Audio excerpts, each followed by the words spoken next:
రోజు రోజుకి తన మాట అనేది చేంజ్ అవుతూ ఉంటుంది. అట్లా ఈలోపు ఈ వర్షిణి అనే అమ్మాయి టాపిక్ వచ్చింది. నేను అడిగాను, అడిగితే ఏమన్నాడు, తను నాకు కూతురు అవుతుంది, నేను తనకి గురువుని అవుతాను, ఏదేదో చెప్పుకుంటూ వచ్చింది. అప్పటికే వర్షినికి తనకి సంబంధం ఉందా? అది నాకు ఈ మధ్యనే తెలిసింది. నేను మీ న్యూస్ వాళ్ళ ద్వారానే చూసాను. వీడియోస్ చూడడం వల్లనే ఇప్పుడు నేను తెలుసుకున్నాను తెలియడం జరిగింది. అంతే, అంతవరకు తన నా దగ్గర అన్ని దాచిపెట్టాడు. అప్పటిదాకా మీతో ఫోన్లు అప్పుడప్పుడు చేస్తున్నాడు, నాతో ఫోన్ మాట్లాడుతూనే ఉండే.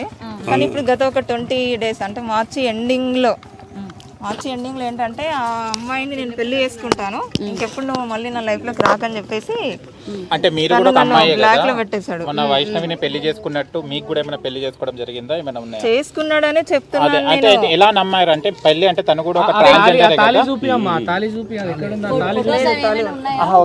తాళి ఉన్నాయి నా దగ్గర, కానీ నేను మీరు చూసారా అగోరి మెడలో వెండి తాళి ఉంటది, అది నా మెడలో తాలే.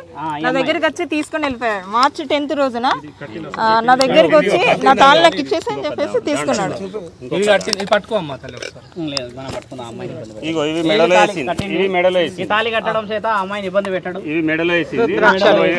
చూడండి, అది కూడా కాదు, తన మెడలో ఉన్న వెండి తాళి కూడా నా మెడలో ఉన్నది.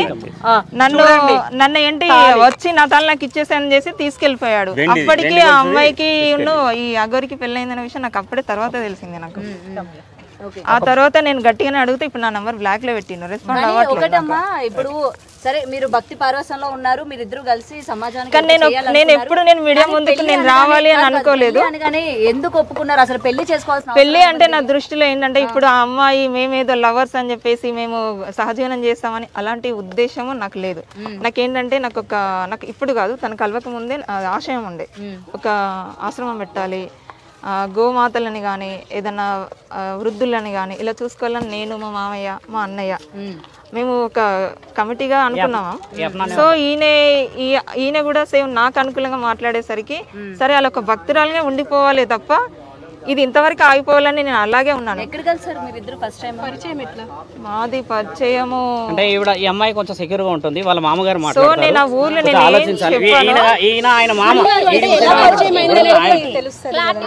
కొంచెం సెక్యూర్ ఫీల్ అవుతుంది. నేను చెప్తాను, నాకు చెప్పింది ఆవిడ.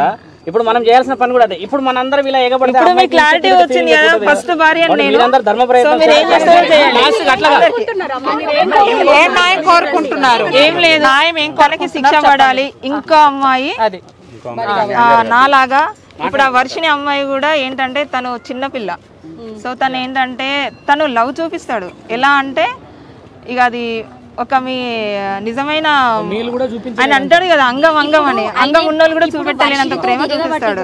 3 నెలలు అవుతుంది. 3 నెలల్లో మీరు ఎందుకు ముందుకు రాలేకపోయారు? ఇప్పుడు వాళ్ళు పెళ్లి చేసుకుంటున్నాము, మేము నిజంగానే మీరు ముందుకు వచ్చారు కదా. అంటే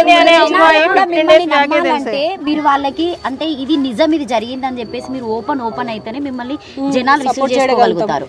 నాకు వర్షిణి అమ్మాయితో తిరుగుతున్నాడు అన్న సంగతి జస్ట్ నాకు 15-20 days బ్యాగే తెలుసు. అంటే అంతకు ముందు నుంచి కూడా మీడియాలో వస్తుంది కదా, మీరు చూడలేదా?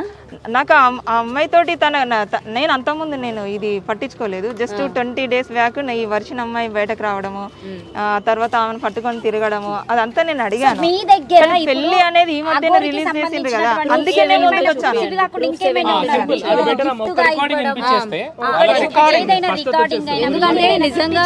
నిజంగా మీరు భార్య అని చెప్పడానికి ఏమైనా ప్రూఫ్స్ ఉంటే చూపించండి, నేను పంపిస్తాను.